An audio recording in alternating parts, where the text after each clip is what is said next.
مامۆستا چۆن بڵێم ئەو ماستە مuyekî تیایە بە ئینگلیزی ئەمریکی؟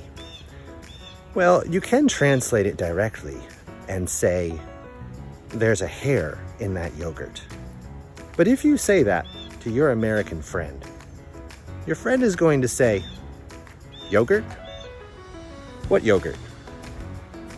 Instead, say, something smells fishy. Something smells fishy. Shtik boni masi leya.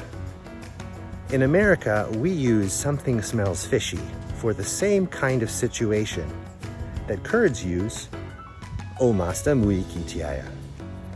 When you have a serious doubt about something, katek gumaneki jidid heye darbare shtik. Now you know, you can say, something smells fishy.